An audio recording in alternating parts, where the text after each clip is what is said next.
להתנשק נכון, 3 סודות של נשיקות. באופן מוזר, הרבה אנשים לא יודעים להתנשק. זה קשור גם לגברים, גם לנשים. וזה אחד הנושאים המבוקשים ומפורסמים ביותר.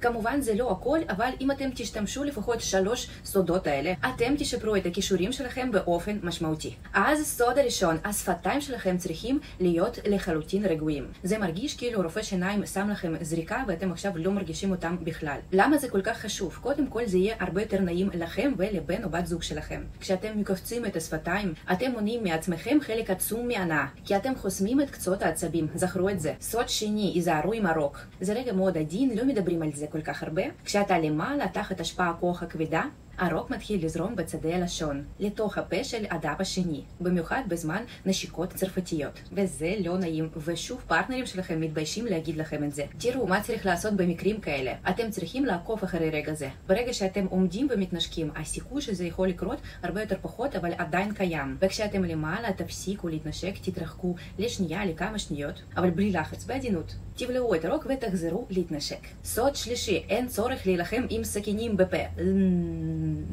הנשיקה הצרפתית זה דבר מאוד עדין, והרבה יותר טוב ונעים גם לפרטנר או פרטנרית שלכם, גם לכם, להתחיל מקטן ועדין, לחזק ואגרסיבי יותר. זהו, סיפרתי לכם על 3 סודות, תנסו אותם בהקדם האפשרי, ותראו את ההצלחה שהם הביאו לכם. תעקבו אחרי בלוג שלי כדי להיות מאהב או מאהבת המושלמים.